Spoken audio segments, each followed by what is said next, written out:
So joining me today is Coach Jeramie Richardson. He is the defensive line and linebackers coach of the soon-to-be IFL champions, San Antonio Gunslingers. Good evening, Coach. Thank you so much for taking time to join me today. Good evening, man. It's a pleasure, man. It's always a great opportunity to be able to speak about the team that you work with. Yes, sir. Yes, sir.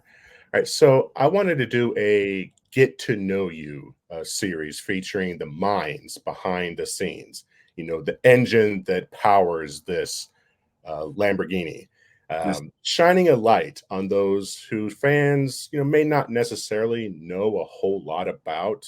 And you just happen to have the good luck of being the first in this series. So thank you for being the proverbial guinea pig in this. hey, no problem, no problem. Hey, somebody's got to do it. All right. So let's start off with a little background on you. So where are you from? I'm from San Antonio, Texas. I grew up on the east side of San Antonio. Went to Bowden Elementary for a little bit, and then later during my elementary stuff, I went and moved to the northwest side and went to Stinson Middle School. And I graduated from O'Connor High School in Helotes, Texas. Okay, excellent. First graduating class out of Sandra Day O'Connor. Oh, awesome. That was a brand new school when I came through there. So I graduated in 2002. All right. So a native San Antonian. Yes, sir. Excellent, excellent. So I take it that you're married now, children? I have a son. I am not married. My son is 16 years old. Oh, He's a great student, great kid. Starting varsity basketball point guard, and he's transitioning over to football now. He excellent. will be playing receiver for his high school. He goes to White House High School. Oh, wonderful, wonderful. All right. So I know that you are a esteemed and well-established veteran in the indoor slash arena football sphere. So tell me a little bit about that playing experience and some of your favorite memories in your playing days. Man, some of my favorite memories actually came at the beginning.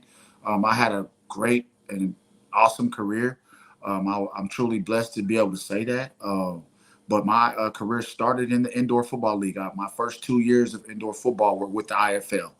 Um, my first year was with the San Angelo Stampede, coached by the great Clint Dozell. He was a legend in the Arena Football League. He played quarterback for the Dallas Desperados at that time, and he had came through. And some of my buddies that I had played against in junior college ended up going there. And I saw one of the guys named Derek Ross, and he was ended up being a Hall of Fame fullback, one of the best to ever play the arena football game. And he saw me on 6th Street in Austin.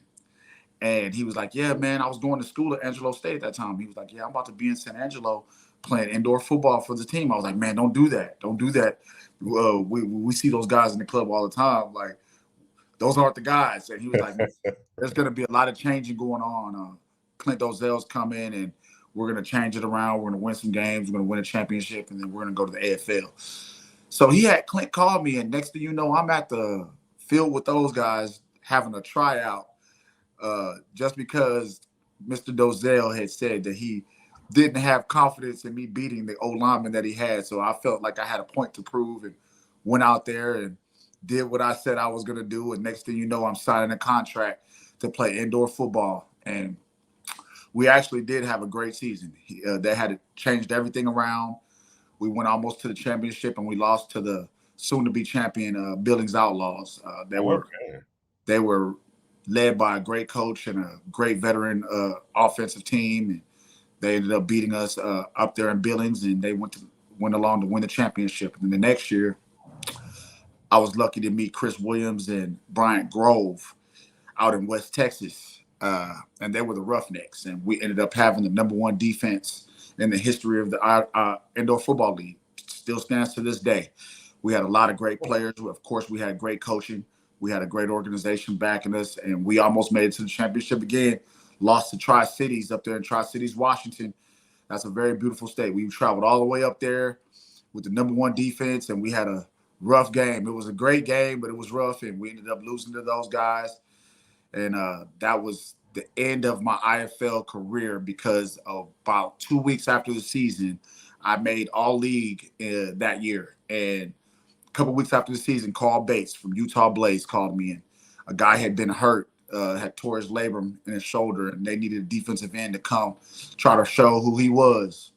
And I ended up going up there for one game, and I ended up leading the team in tackles, pass breakups, scooped the fumble, scored. And the team that we played was the Cleveland Gladiators. They were the team that invited me to come into the AFL the next season, gave me my first opportunity to be an arena football player, and I took that opportunity and I ran with it. I've always been that type of guy that, I love loyalty. I'm a loyal person, and I'm so thankful for Ron Selesky and Steve Ton. They gave me my first opportunity in the Arena Football League. I almost made Ironman of the Year that year because I was one of those guys that I knew that I could play offense, defense. I knew that I could play running back, and I was a defensive player at that time. So I was just all about whatever I can do to make the roster. The more you can do, the more value you create for yourself. Right. So I took that and I ran with it, and it gave me plenty of jobs. I never had time. I never had a problem staying on rosters. I did get released one time with the Orlando Predators. I went down there the next year, and we just had a rough start. Mm-hmm. We had a rough start. We had a really talented team that started off a little rough, and they had to let some people go. They let some great players go.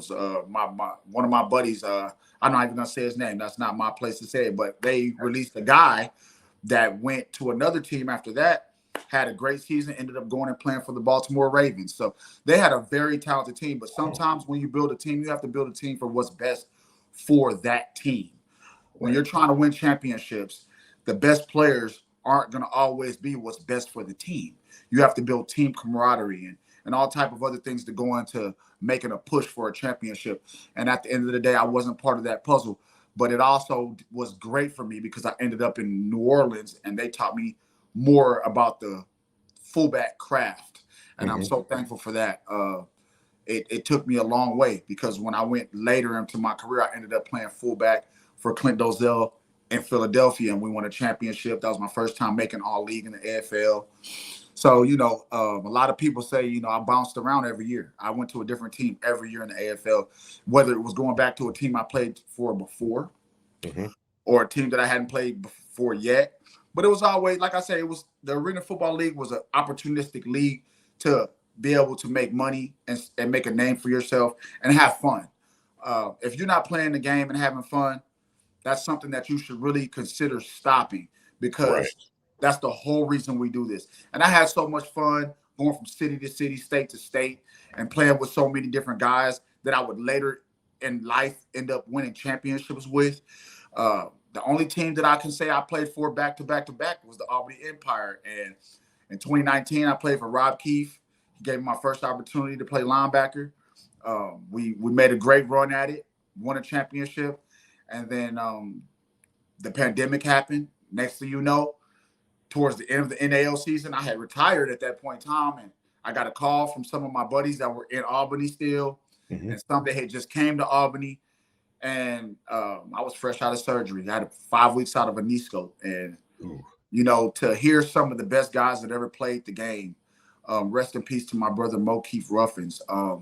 He told me that this was an opportunity of a lifetime, buddy. Like, who you don't want to win another ring? And I said, at that point in time, it was like, you're right. Tommy Grady, one of the GOATs at quarterback in the Arena League period.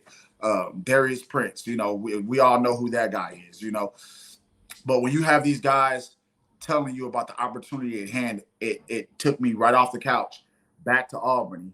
And I ended up winning another championship. And also the blessing on the back end was I met Coach Thomas Manas.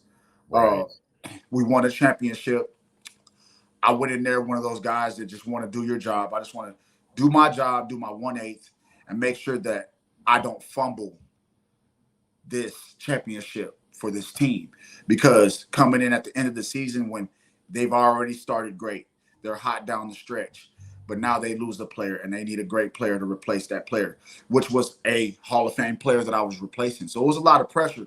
So I was just literally coming in focusing on doing my part.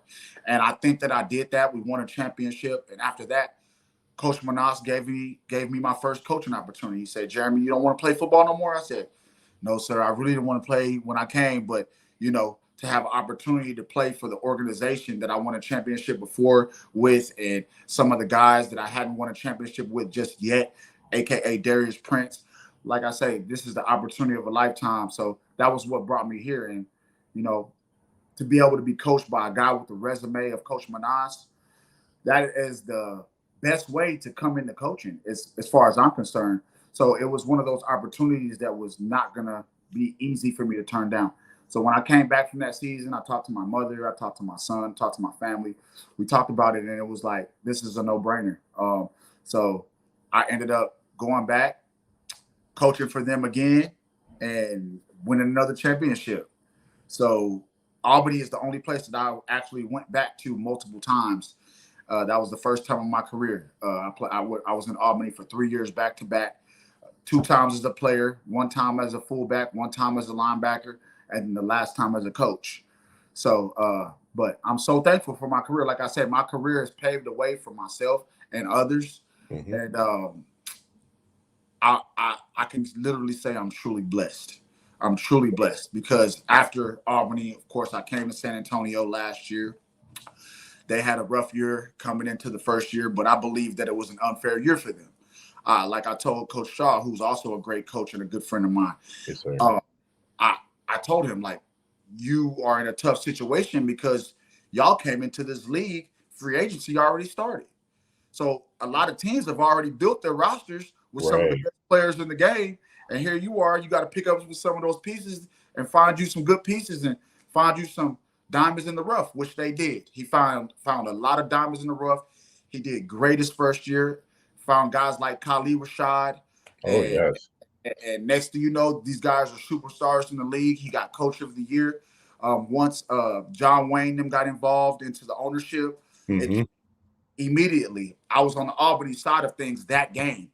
And that just says so much about when you get a great ownership group like John Wayne involved, how much more that could make players enthused and want to play harder, because they went from being a pretty mediocre team mm-hmm. to beating the soon-to-be champions.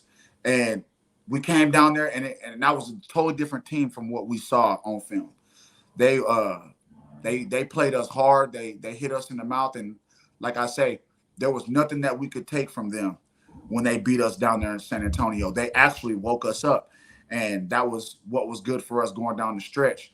But the year after that, because Shaw was one of my really good friends, I'm from San Antonio.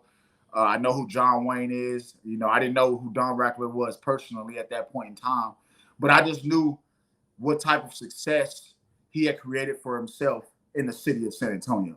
So I know that it was a big opportunity to be able to be a part of that organization in my hometown. So I had considered going back to school, but like I say, you come home, you talk to your family, you talk to your son, and you pray over things, and it ended up being the best thing for me was to go coach for San Antonio last year. And it started off great. We started off 7-0, and man, injuries and you can start having to replace people, and you start having to do certain things and making certain changes, and you're still the number 1 team in the league at this time. So when you're the number 1 team in the league, you have to understand anybody you play is going to give you their best shot.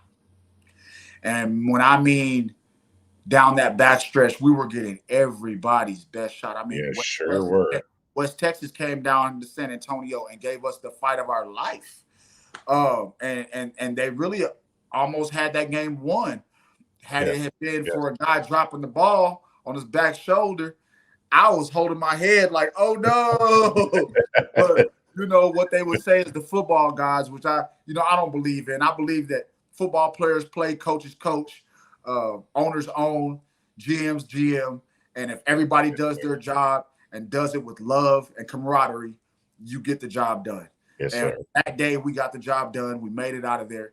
But when I mean everybody was giving us our best shot down the down the backstretch. It was amazing. And I'm a competitive person. So I actually enjoyed the wins and the losses, man. I've lost playoff games. I've lost championships. No, I've never lost a championship game. I've lost playoff games leading to championships. But man, when you give your all, that's all you can do. Somebody's got to win, somebody's got to lose.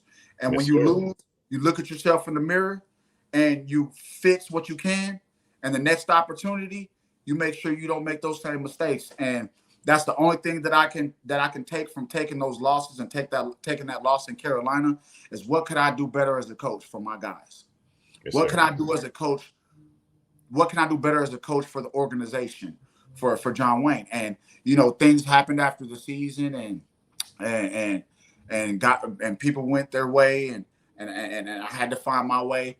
Luckily, Tom Manas got hired with the San Antonio Gunslingers as the head coach and GM. And I reached out to him right when I heard about it. And I was like, Coach, man, you're in my city. You didn't tell me. I'm like, you're lucky I don't come find you right now.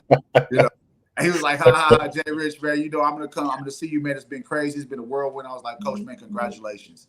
Like, for real. You're the guy for the job. I know what it takes to win a championship. I've been part of so many. I've got 4. I've got 3 as a player, and I've got 1 as an assistant coach. And I know what Coach Manas brings to the table as a general manager and a coach. I know what his expectations are. And I know that Mr. Rackler and Mr. Stubing, that they were kind of looking for that type of person to where they can be in there. Everybody has their chair, and we all sit in a chair. And they wanted to be in their chair, and they put a coach in that chair, a GM in that chair, and they got the perfect guy because Manas knows how to take his seat, and he knows what to do in that seat. So, man, I'm excited. Like I told him, I was excited for the city day one. I told my family the same thing. They were like, well, you're going to coach with the team? And I was like, man, let me tell you something. My son's going to be a senior in high school. I don't know how that's going to go. I may just take a step from coaching for a year. But when you come talk to your family, you talk to your son, and you pray about things, and Coach Manas and Mr. Stubing and Mr. Rackler, they all wanted me to be part of the organization again. So that says a lot about them. That lets me know how they feel about me. Yes, and for them to feel that way about me, to want me to come back after a disappointing season, which we got a lot better. Like I feel like last year it was a big change from the first year. I understand what happened the first year. I understand what happened the second year. And I know what the possibilities are for this year because we've gotten better as an organization every year. It wasn't a bad year the first year. The second year, we led the league for a number of games. We kind of slipped towards the end. But now we know when we get to 7-0 this year, when we get to 9-1 this year, what can we do to keep going up the hill? That's what it's about. It's about getting hot going into the playoffs. And I know that's what Coach Manaz's goal is to be the hottest team in the league going into the playoffs. Oh, absolutely. Absolutely. Yeah. I'm excited. I'm excited about it all, man. Oh, yeah, me too. Yeah. So I watch every episode of his show Branded every Wednesday at 7 p.m. And when listening to Coach Manas, I mean, I feel like ripping off my shirt like Hulk Hogan and running through a brick wall. I mean, he is such a great motivator. He gets me excited for the season, gets me pumped up. I mean, I just can't wait. I'm like, let's go. So what made you want to coach for Coach Manas, and how is it working with him? Well, initially, like I say, I won a championship with him. If it wasn't for Coach Manas and Mike Corda, those guys up there in Albany invited me and my buddies and my brothers, calling me to take that opportunity, that would have never been on the table for me.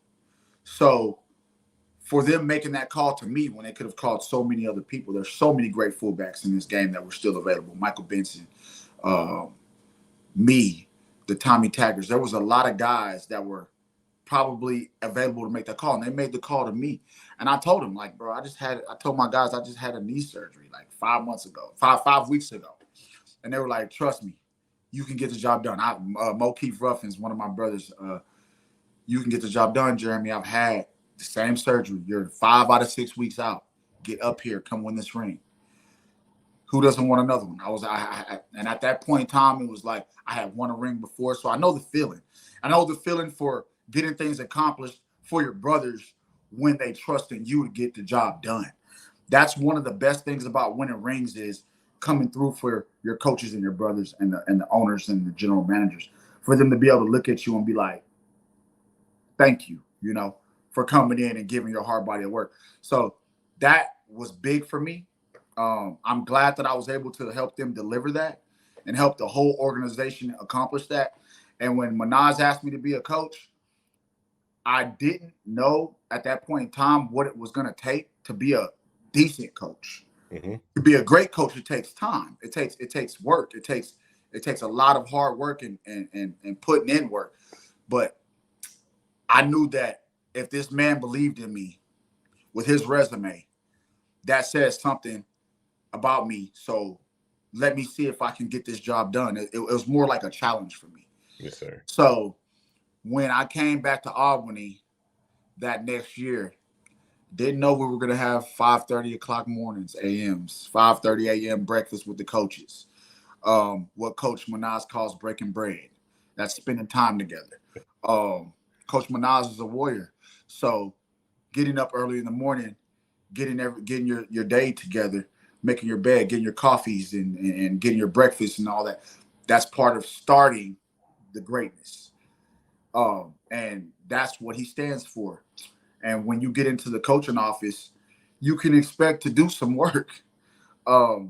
He is one of those coaches that's not going to think that he's going to win a championship with just great players. Right.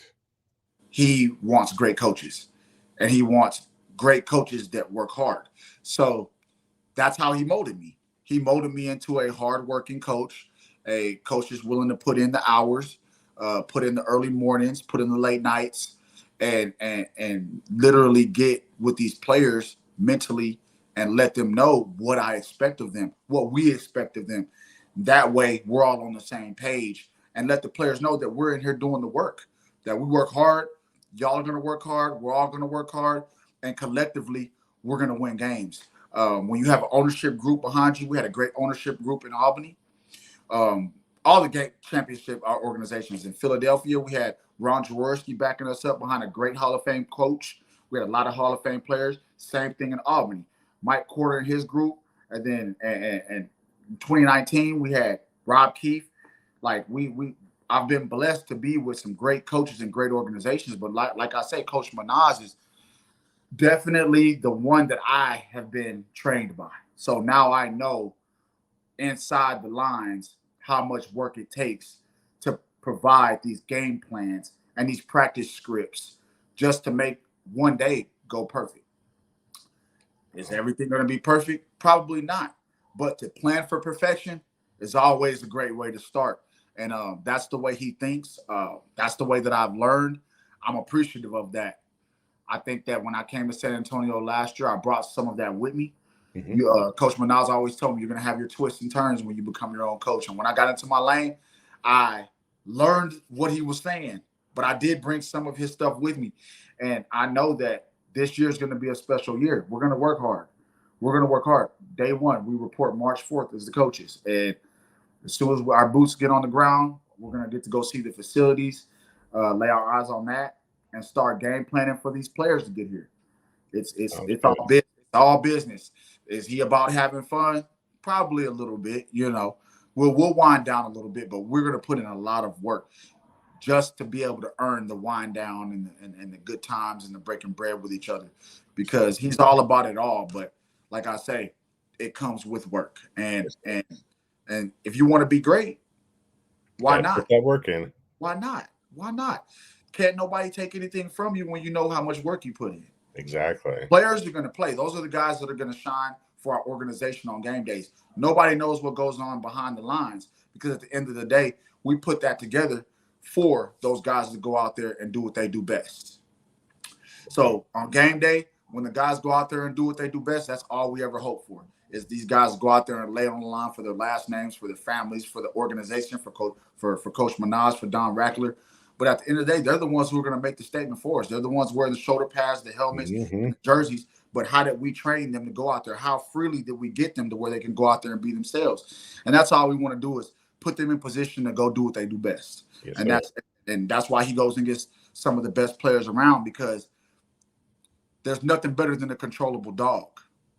That's how I say it. Like, if you have a controllable Belgian Malinois that can just sit next to you and then you tell it to go jump over this fence and go bring me back a piece of fish, and he can get that done. You can go to sleep and he protect the house. Like, there's no better way to live life. And as a player, I always felt that I was a dog, what they call a dog, you know. And it's all about just landing on the line just for a W. Yes, the W's add up. And once you get to the playoffs, now it's W or nothing. That's right. So the dog's got to turn up even more. And Minaj is all about it. He's going to come with great speeches. He's going to talk to these guys about real life things. And they're going to be locked in. I'm excited for him. I believe that Mr. Rackler and Mr. Steuben have built this thing up every year. They started at a place, and then they went up a notch, and now they've turned it up another notch. That's what it's about. That's how you win championships. That's right. That's how you win championships. So I can't sit here and say they haven't taken the right steps based off of what I've seen in my career. I think they've taken the right steps. I believe they have the right guy since day one. And I think they believe in that too. They hang out a lot. I'm pretty sure everybody watches their podcast. Mr. Rackler and Mr. Minaj are like two peas in a pod, and they happen to immediately. Oh, yeah. They happen immediately. Then that's what it takes. Two guys with the same vision. And I'm excited for them. Yeah, me too. Because I'm excited to be part of it. I always thought that the Rackler family has worked extremely hard making the Gunslingers the crown jewel of the IFL, and you can hear it in Coach Minaj's voice. Like his episode yesterday, you could definitely tell that he is very appreciative of the ownership and everything that they have done for the organization to build them up for success. And you have a group of people that are willing to walk through fire for them, and when you have a group like that, watch out. Facts. And like I said, we recruit like that too. Just like you just said that, that's how we recruited. The players that we have coming in are an amazing group of guys. I can't wait to get them together and watch them mesh and build this family. Man, it's gonna be awesome, because when you got guys that go through fire for each other and for their coaches and for their owners, on game day, it's going to be bad for the other side. Right. I mean, I feel sorry for the IFL. Maybe they might have second thoughts bringing us into their league. Hey, the IFL is a great league. It's a competitive league with a lot of great players, but we've got a staff full of great coaches. We've got a great ownership group. We've got a great coach. We've got a great gym. And this is arguably one of the best coaching staffs I've ever seen come together. So the excitement for me is on another level. I played for Coach Minaj. I played with Chris McKinney, our defensive coordinator, co-defensive coordinator, because Minaj is also the co-coordinator. Our O-line coach, Lee Johnson, I played for him with the San Antonio Talons in 2014. He was my head coach. Coach Fuller, I played against him, and that's one of the most competitive guys I've ever met. When it comes to being the opposition, he doesn't want to be your friend. He wants to run over you. He's just like a Minaj. Like we have a group of guys that are going to mesh well. And nobody has the same, agreements on everything. But when we come together and we put this together and we compromise on things for this game plan for these guys, it's going to be amazing. It's going to be amazing. And like I say, the IFL has its own rules, different rules than what we're used to. But that's the best thing about the rule book. We've gotten acclimated to that all off season. We've drawn up our playbook accordingly. And these guys are going to see a mixture of IFL stuff, AFL stuff, NAL stuff. Like, they're going to get CFL stuff. They're going to get NFL stuff. We've got NFL talent, CFL talent, IFL talent, AFL talent, NAL talent. Like, we're going to give you a mixture of everything. Like, and there's a lot of these teams in this league built like IFL teams. Okay, that's fine. That's fine. But one thing I know that I've seen in 2016 when I was with the Philadelphia Soul, we beat the Arizona Raptors. Coach Guy took Arizona, that Order group, took them down to the IFL. They were in the championship the next year. Coach Moss, Rob Keefe, when we won the championship in 2019. Mm-hmm. I think after the pandemic or during the pandemic, Keefe stepped down, took his talents to Northern Arizona. They went and won a championship. Those are two AFL guys fresh out of there. Okay. Coach Keefe went over to the Bay Area and got with Coach Arbet and I think Ditsy Wooten, an IFL legend. So now you got a mixture of everything with the Bay Area team last year. Champions. Guess what? Yep. Champions. So the moral of the story is when you get new mixture of coaches coming into these leagues, you can say what you want. But when these championships are played, the mixture of these guys are the guys in the championship. So, like I say, if and when we make it to this championship, it shouldn't really be a surprise to anybody involved because we're the new guys. And the new guys aren't rookie guys. You can say we may be new to this league, but to this game, I'm with a whole bunch of guys in the coaching office. I'm with a whole bunch of guys on the field. We have arguably the best quarterback in the game coming in. That's right. Some of the best receivers in the game coming in. Some of the best O-linemen in the game. At the end of the day, the players have to play. And all we do is we're going to give them the game plan to their strengths, to the other side's weaknesses, and we're going to let it all play out. We'll shake hands after the game regardless. That's why I say win or loss, I'll still shake your hand, but just know next time I see you, whether we beat you or whether we lose to you, I want more. We want more. And that's what this game's about. That's why I love football so much. It's so competitive. It's the greatest game on earth. And that's at every level. I've learned that. And the indoor game, I talked to a guy today at the gas station, and I had on this shirt that's under this shirt. It's when we played West Texas, it was the Battle of the West Texas Showdown shirt. And he was like, arena football? I was like, yeah. He was like, well, is it like the old school arena? I was like, yeah, it's still on turf, it's still on the walls, stuff like that. He was like, oh, okay. He was like, man, that game is fast. I was like, brutally fast. This is one of the most physical games you can play. And he was like, yeah, man, I used to love watching that game. And I was like, man, if you need anything, man, we'll be right down there in San Antonio. I see this guy all the time. So like I say, I feel like I'm just truly blessed. This whole opportunity for me to be part of the Gunslingers organization for this run is just awesome. And I'm glad that Coach Manaz built it the way he built it. He always builds a great staff. He always will. And I'm glad to be able to go in here and sprinkle what I know in the mix and learn. I want my biggest thing this year is soaking in all of the knowledge from the guys that I'm with, because these guys are all legends in the game. Yes, sir. Starting with our head coach. So I'm excited to get in the room with the coaches on March 4th and 5th, man, and start doing what we do best. And I'm going to continue to soak in all of the knowledge that I can, because I know that with this staff, it may not be the same. We win a championship. You're going to have guys attacking Fuller, Johnson, Seaback, me. Like I said, Coach Manaz he builds greatness, but when you build greatness like this, it's best to win now. And that's why I have the goal of let's get this done now while I have this group of coaches, while I have this group of players with this great ownership group that has given me the opportunity to build it this way. So I know Manaz he's excited. He's excited. But with great excitement comes great pressure. And that's why I know that we're getting ready to work very hard. He doesn't take what we have lightly. He wants to outwork everybody. Yes, sir. Yes, sir. Yeah. So I think the organization is blessed to have you as part of their coaching staff.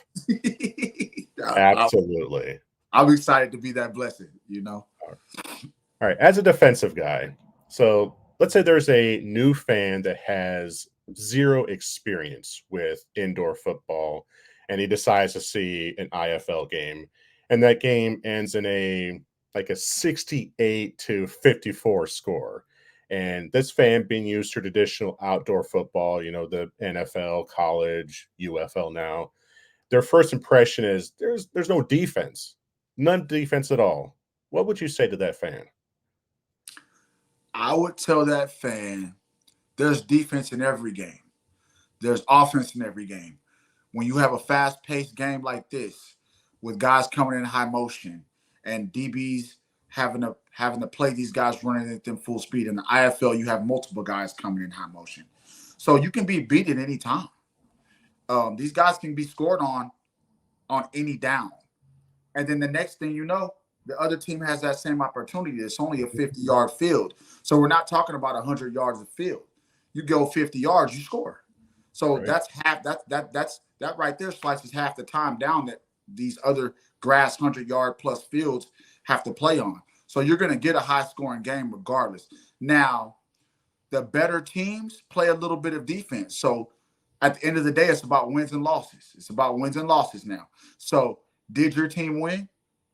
And then I would be like, are you a gunslinger? Yeah, we're a gunslinger. So you won today, you know? And at the end of the day, that's how we feel too. We just want to win. And if you watch some of these games in college and even in the NFL, the scoring is actually starting to go from the 40s to the 50s, even on grass on these 100-yard fields. So indoors, you slice that in half. Some days you're going to have a really high-scoring game, and some days you're going to have two teams that can't stop each other. But then Right. some days you may have two teams that know each other, coaches know each other well, players know each other well, and now you have a hard-fought game that may just be 28-35. But today was just a high-scoring game. Kudos to the offenses. The defense has got to go back to work. They obviously have some stuff to study inside the film room, but it's all about putting on for the fans. Yes, sir. I would have hoped when I have this conversation with this fan, I would ask them, how do you feel about the game? Did you have fun? Did you like how the game went? Did you like the tempo? Do you think the guys played hard? Do you like the talent that you saw? Like, how do you feel about the organization, the building? Was it rocking? Like, I was loud to me, but, you know, I'm coaching, so I can't, you know, Right. really be locked in on the fans like that. But my hope for you would be that you had a great time, that your kids had a great time. And after the game, when they got to go on the field and interact with the players, like you don't get to do on Yeah, the other places, regardless of exactly. what the score is, everything's all good, you know. And please come back next week, because I'll make sure I tell my head coach that we need to do some better defense for you. Let's put some better defense on the field. I'll do my part as a defensive line and linebackers coach. Make sure we get some more pressure on those quarterbacks, get you some stops, because I don't want you to think we don't have any defense, because we have some of the best defensive players in the game. But, you know, today that offense tried to beat us. They had our number. Yes, You sir. know, So what are you looking for in a defensive player? Like if in terms of like superheroes, are you looking for a brute like a juggernaut type thing? Or are you looking for like a cerebral assassin, like some sort of criminal mastermind? What qualities are you looking for in a defensive guy? in the IFL game, you have different type of rules. You got defensive ends that can drop. Okay, you got and when they do drop, you still have to have a pass rush. I want pass rush all the time, whether we're rushing 4, 3, 2, or even 1. And so I'm gonna have to have a mixture of everything. I see myself having a couple of King Kongs.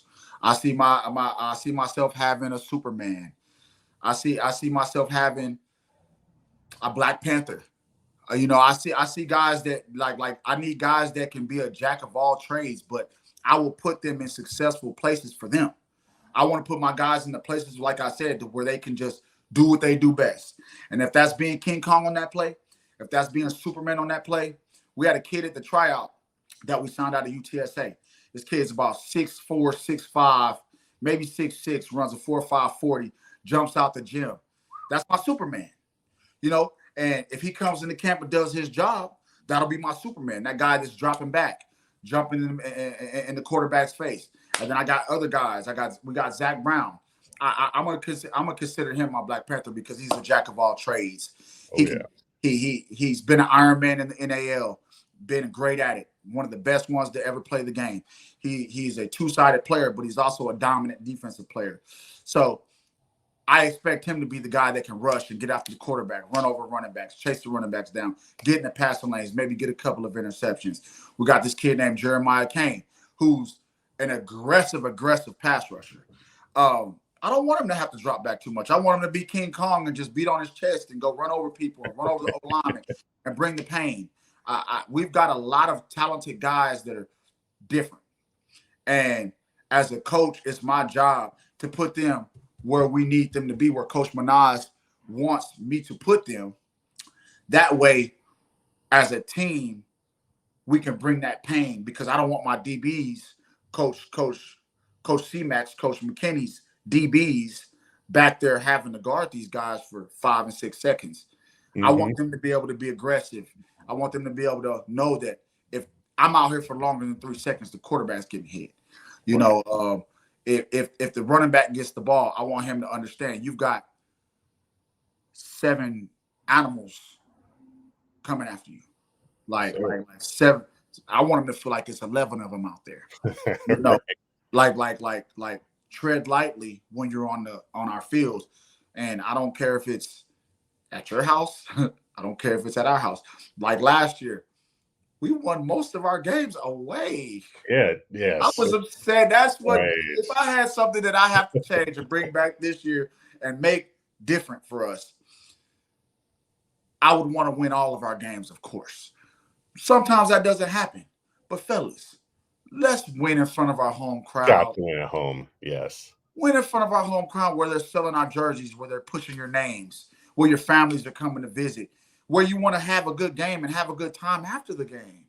Like, how can you really enjoy the game, the after festivities, and you just lost on your home field?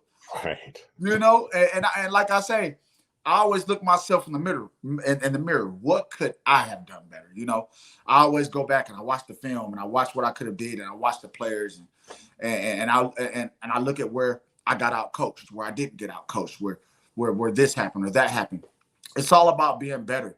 Like it's all about being better next week. It's all about being better next week. But I'm just here to be part of the winning puzzle. Yes, sir. I mean, you mentioned King Kong earlier, and you know what? King Kong ain't got nothing on us. No, King Kong has nothing on us. We have too many King Kongs for one to take over us. You know, we've got a lot of guys coming in, and all of them can be some type of cartoon, Space Jam, Monstar. You know, I look at these guys, and man, we're lucky. Yes, sir. We are lucky. The fans are going to have something good to watch. And I think that it's going to be a lot of excitement in the Freeman Coliseum this year. And I'm excited for that. It was a lot of excitement last year. But like I say, now we control what we can control. And that's going forward. That's game 1, and then game 2, and then game 3. But we got to focus on the first one in hand. And I want my guys locked in. Lock in on just your job, though. Mm-hmm. We all gonna be out here. All you gotta do is what you do. When we call the play, what do? Lock in, win that matchup. And I think that if all of our guys come in with that mentality, listen to Coach Minaj and Coach Fuller, Coach Johnson, me, myself, Coach C-Mac, we really have something special ahead of us. But our boots are on the ground March 4th, and it's time to get ready. I know Coach Minaj is down there, and he's just twiddling his fingers right now. Yes. He stays on his job. So, you know, as much energy and excitement that people see out of him, he's an animal too. He's an animal too. And we talk about the King Kongs and the Supermans and all those Black Panthers and stuff. I don't know if anybody knows. I'm going to spill the beans, but Manas is a Greek guy. He's Greek. So he's one of those 300 guys. Have you ever seen that 300? He's one of those. He's one of those in real life. That's like what's pumping through his veins. And you might want to ask him about that. He is a Greek. He is a Greek. He is a Greek. He is a Greek. And, man, he stands for who he is. And his parents raised one of those guys. And I'm happy to be part of his puzzle. Like I say, learning from someone like that. I could be my own animal, but when you learn from this type of animal, I'm going to soak some of that animal in too, you know. That's and right. it has changed me. It's humbled me in a great way. It's learned me to control myself in different ways. It's made me grow to be a better man, better father, better coach. Like, man, like I say, the opportunity of a lifetime is here now. We've already had the ones in the past, but I'm one of those guys, man. Like I said, I gave all my mother my championship rings. I don't have no championship rings in my possession.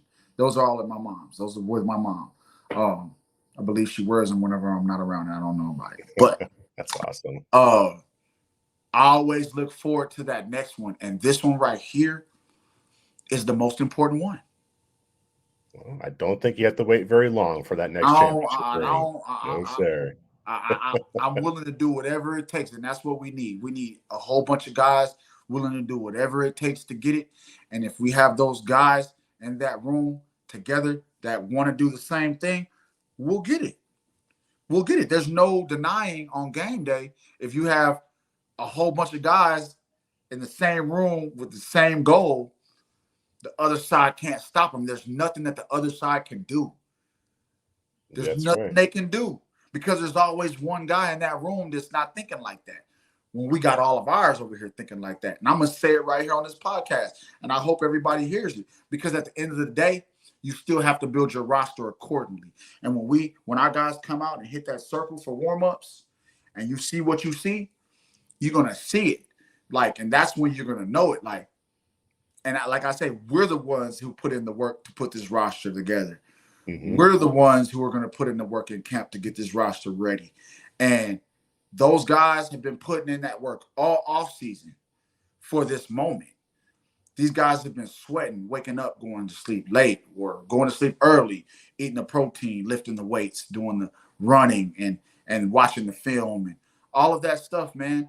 And like I say, Manaz is going to have his words with him before the game. And I just hope that the other coach did his thing in his locker room because I know my coach is going to do his thing. And I know that we're bringing in guys that have rap sheets for doing what they do.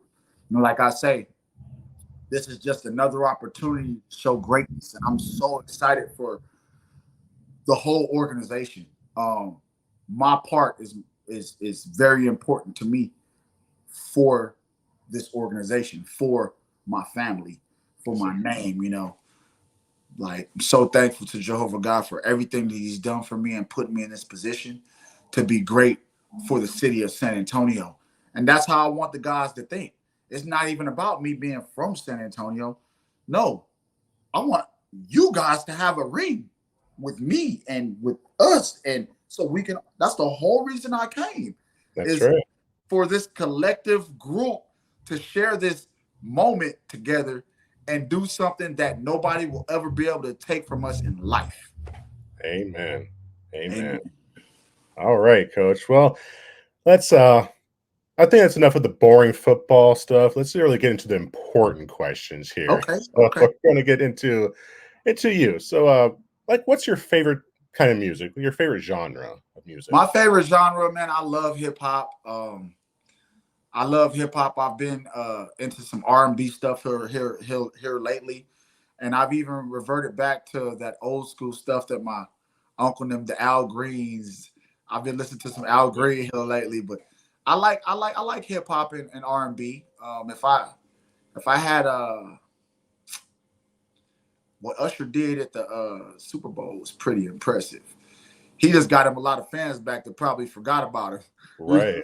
Yeah. But yeah, I love hip hop. Hip hop is what I grew up on. I'm an 80s baby. I grew up in the 90s.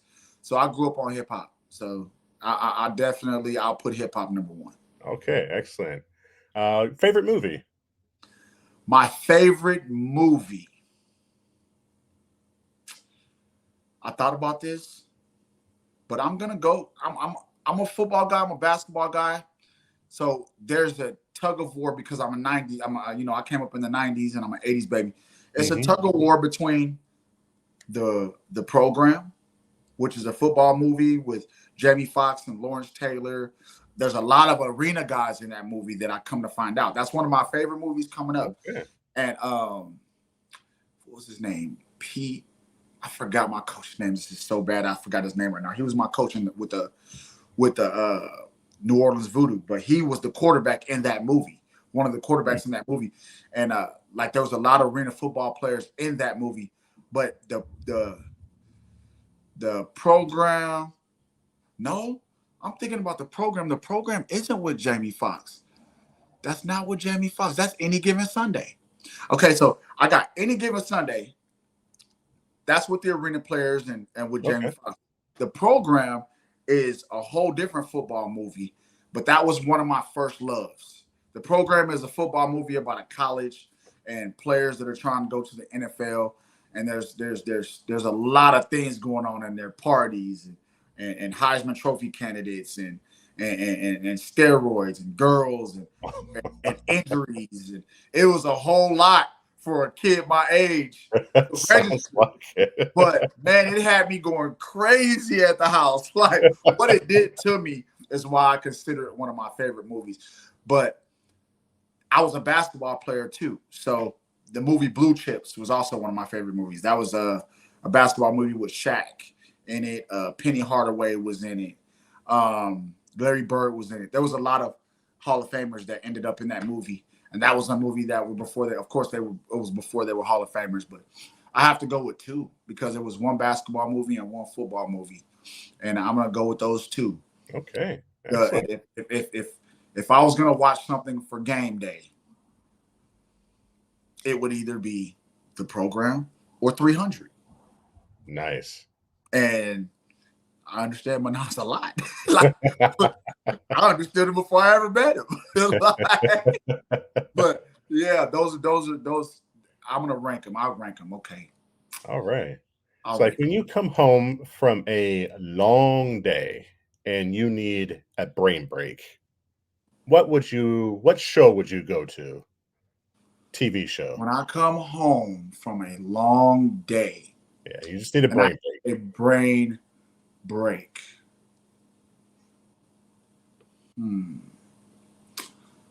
I will probably. I haven't watched too much TV in the last couple of years, but if I were to choose a show to watch when I come home, probably just be Sports Center. Hey, that's a Probably just good one. I would just watch Sports Center, just update myself. And if Sports Center's not going on, I'll probably go over to NFL Network. I'm looking for some type of news, some type Okay. of sports news, just Gotcha. so I can just wind down, see how if we've had a long day, usually we've had things go on within our day. So now I'm looking into the sports world, seeing who's had the same day like me, who's having long days today, who's having a great day today. The sports world is going to let you know. And that's been most of my life that I've watched a lot of sports and stuff like that. So I'll probably go to either ESPN or NFL Network for it. Okay. Yeah. All right. So as a local San Antonian, where is your go-to place to eat? In San Antonio. Okay. It's a place that nobody knows about. Oh, this is going to be good. There's a little blue store on the east side of San Antonio off of Pine Street and 35. And this is something that I hate to say publicly, but this is the question that I was asked. It's always my secret weapon. This is like my secret weapon. But it's just a little blue store on Pine and 35 coming into downtown. You can exit New Braunfels and just stay on the access road. And when you get to Pine Street, that next stop, you make a left and go across the highway. There's a little blue store right there. It used to be a market. My grandfather, he raised me for a nice little piece of my life, and my grandparents did. And he used to take me to this store to get tacos on a regular basis. Ah, yes. I consider myself a Hispanic person because of it, because I grew up eating tacos for breakfast pretty much every day. If I didn't get up to go with him, I would wake up and they would be next to the bed. What a blessing my grandfather was to me. He was a great, great, great, great man to me. And my grandmother was a great woman to me. I couldn't be thankful more than for anyone than them and my mother, of course. But it's a place. It's called Chas, Chas Supermarket. Okay. And right there by 35, like you're coming in San Antonio from Austin. All And right. right before downtown, there's that New Braunfels exit. You could exit there Yes, and sir. go and go right over the highway. Some of the best tacos you've ever met Okay. for the cheapest dollar. They're just all big. They use the realest, meltiest cheese, best chorizo and eggs, bean and cheese is homemade. The carne quesada is real. The Hmm. guacamole, they do it right there in front of you whenever you order it. Like, and then you go to the front desk, pay Oh, for it. Also have a little, the owner, which I don't want to say his ethnicity, but they have like a little market with Chinese food and all that. They built themselves up because they took the market out of there, and now it's pretty much just like a little restaurant where you can order Chinese food. You can get a meat out of there because it's also a meat market. But they opened up the middle of it with tables with warmers on them and everything. People come and get interesting. Chinese food, get burgers, get fish sandwiches. In the morning, you get the tacos, the little taco stand back there. But that's definitely my go-to if I'm going to think about anything in San Antonio. Uh, I would secretly go get some tacos for people and give them to them. Right. I've had people come in from other cities, and one of the best O linemen I ever played with, Nairo Matry. He came into town. His buddy was boxing, and he came in with a couple friends of his, and I brought them tacos that one day. And next thing you know, they asking me for tacos every day. Nice. So that's one of the statements that lets me know my place is a good spot. Because There when you I go. come here from other towns, everybody wants to try Hispanic food, but that's one of those places that that's my go-to. San Antonio has great food. Oh, absolutely. And there's the actual cheesesteak truck. There's a truck that has cheesesteaks on the street that San Antonio College is on, leaving downtown. Hmm. I think it may be Hildebrand. You take Hildebrand from downtown, pass by San Antonio College, and you're going towards, I guess, 410, but you're in between downtown and 410 on Hildebrand. And you'll pass by this little food truck lot where there's a couple of them, but there's a cheesesteak food truck in there, and that's amazing. Like San Antonio has some stuff out there for you. And if you dig for it or if you pass by it, that's why I guess San Antonio has taught me, even in life, when I pass by places that are look appeasing. It doesn't have to be the best looking place, That's but right. looks appealing to the eye. If you're hungry, you might want to try it, especially if it's got like, okay, I want Mexican food. That's a Mexican spot. If I want Chinese food, that's a Chinese spot. Like you see something that hits your eye in San Antonio, try it, because most of the time, I believe it's the people of San Antonio. Because if you disappoint in San Antonio, man, you they might not come back. They might not even come back up that street. So there's a lot of great places in San Antonio to eat, but I'm gonna give it to Child's Supermarket because I grew up on it. Usually, when you grew up on something, I was born in 1983. I'm 40 years old now. They're still good. The tacos are still big. They still taste the same. They're still using the same ingredients. And in a lot of places, by now, something has changed, whether it's the size of things or the amount of that they put in it. Hmm.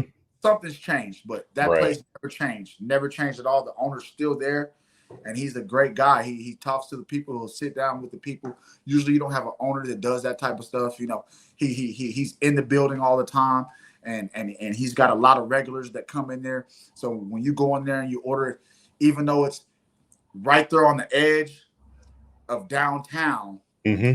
some places in San Antonio and in every city aren't the safest place to be, but that's right there on the edge, right there by the expressway. And there's so many great people in there. San Yeah. Antonio's grown so much. There's so many great places around that historic district. My grandparents' house is over there, so I'm over there on a regular. That historic district has grown so much, man. There's so much great food to be explored down there. But that's my go-to. Absolutely. I'm gonna have to check it out. Chas Supermarket. All Please, right.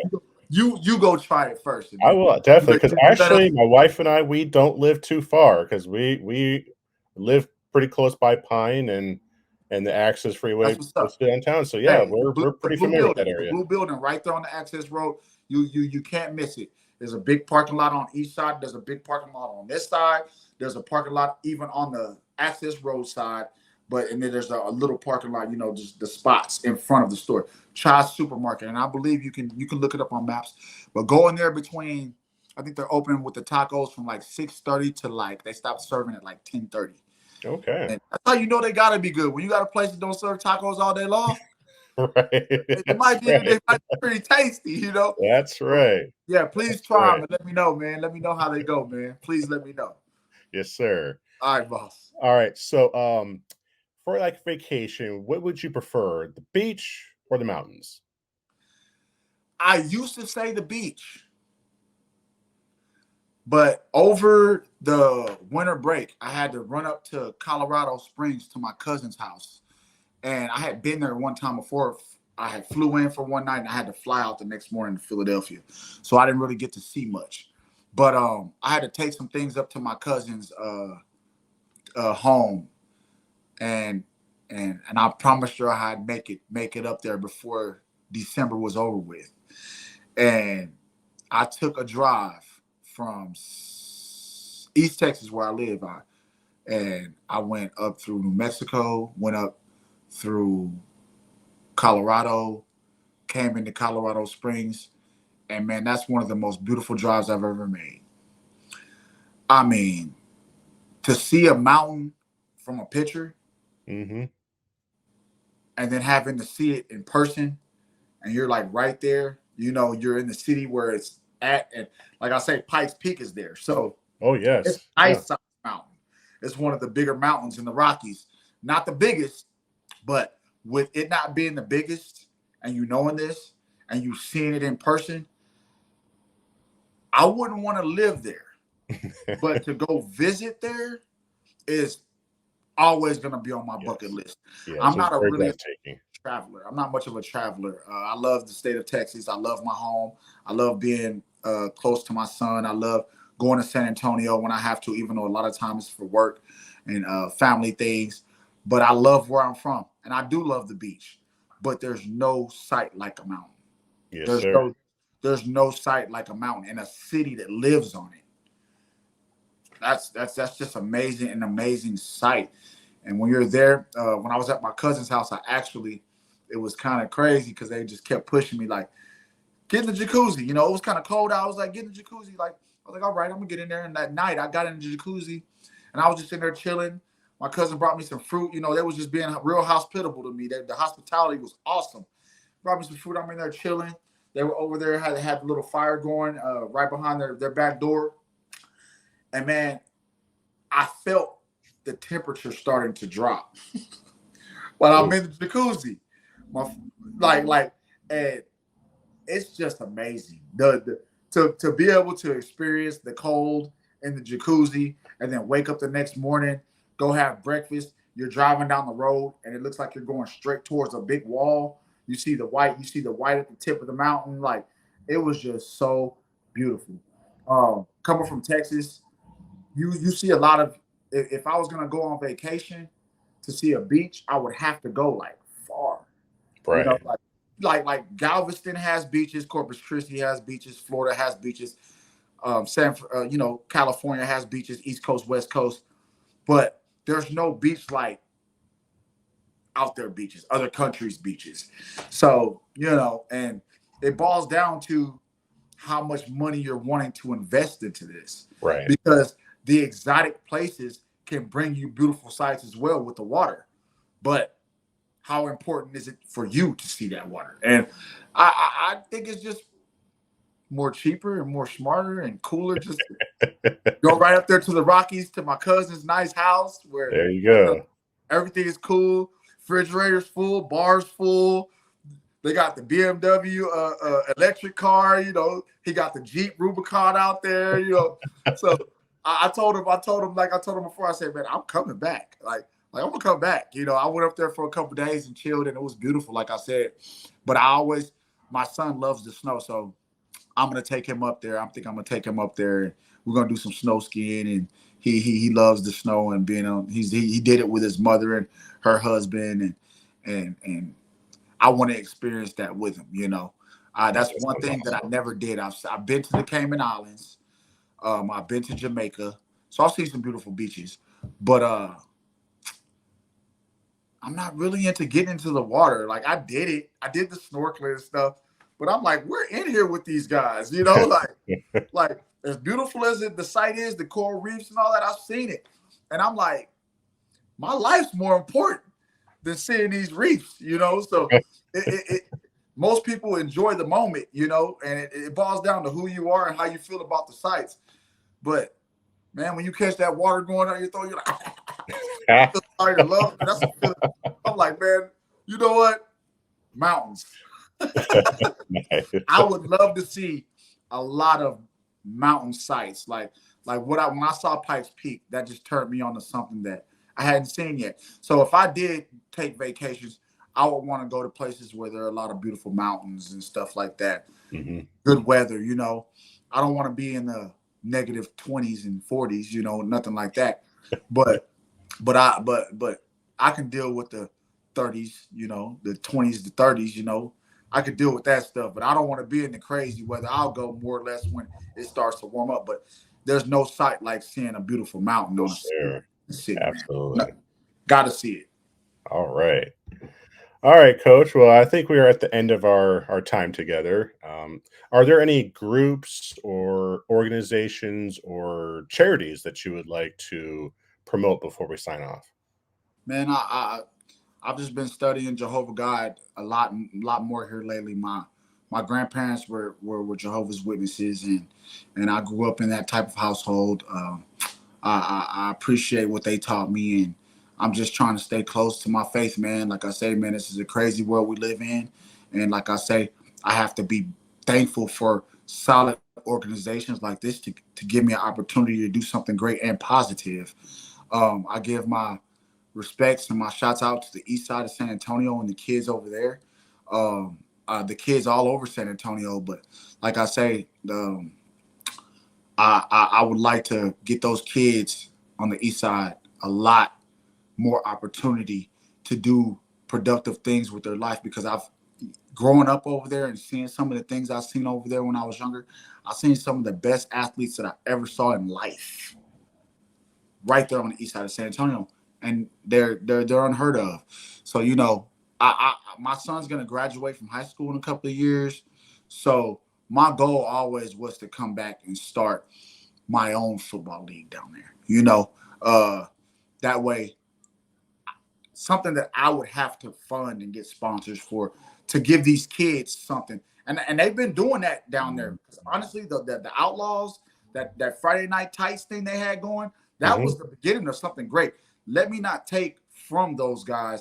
They've done things down there already to begin the greatness in San Antonio because a lot of those kids that were on that show are getting Division I scholarships today, just signing them now. And that show was the best thing that I think could have ever happened for the city of San Antonio. But like I say, I don't really have any shots out to give to anybody, man, but the San Antonio Gunslingers. I think the San Antonio Gunslingers do a lot of great things around the city. I think John Wayne is already paving the way for us to do great things. The kids camps and the player of the week that they do that they did Hmm. all season. Yes. Like it's hard for me to give a shout out to somebody in San Antonio without including Don Rackler. There you You know, go. like and Coach Manaz and Mr. Stubing, like part of a great organization, man, that are doing great things, you know. So they're gonna direct me to do greatness. It's just how they rock. And Sure. that makes my job easier because I'm one of those, like I teach my son, have respect for your elders, respect women always. Yes, sir, no, sir. Yes, ma'am, no, ma'am. Hmm. That makes things a lot easier for you and makes you a lot more likable as a person. And that's what I stand by. I stand by that. I stand by respect for all older people and people that I work for and stuff like that. So um, I love the youth. I love the youth. Um, and I love the Salvation Army and all those people, man, the veterans, stuff like that. All my uncles, my grandfather, they were all in the service. So shouts out to the military. Thank you for everything you do for us, keeping us safe, you know, and laying your life on the line for, you know, your country. That's right. Uh, Everybody has their reasons for doing things that they do. And there's a lot of things that people don't have to do and choose not to do. And I commend those people. I tell them every time I meet officer of the law. One of my best friends is an SAPD officer. Shouts out to the San Antonio Police Department. I love my brother so much. He's doing his thing in boxing right now. He's a police officer by night, and he's a father by.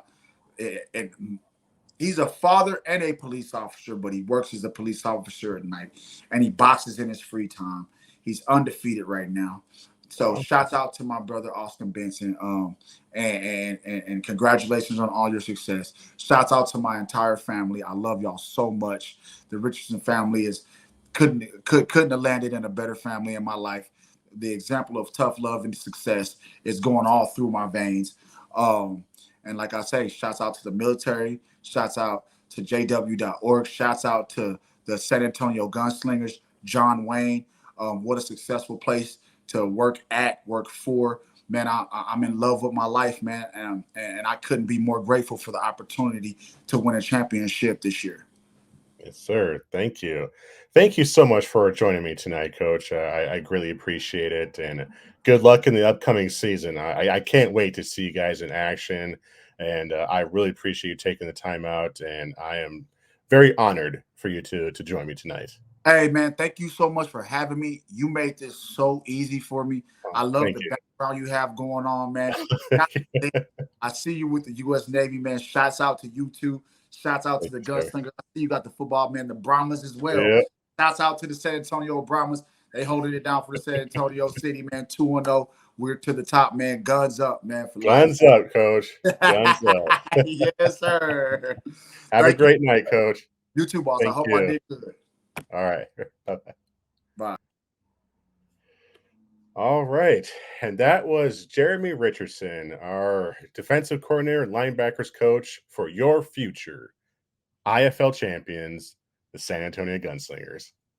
And that's it for this video. If you found it informative and entertaining, please let me know by hitting that like button. And if you haven't done so already, please consider subscribing to this channel. I greatly appreciate you on that.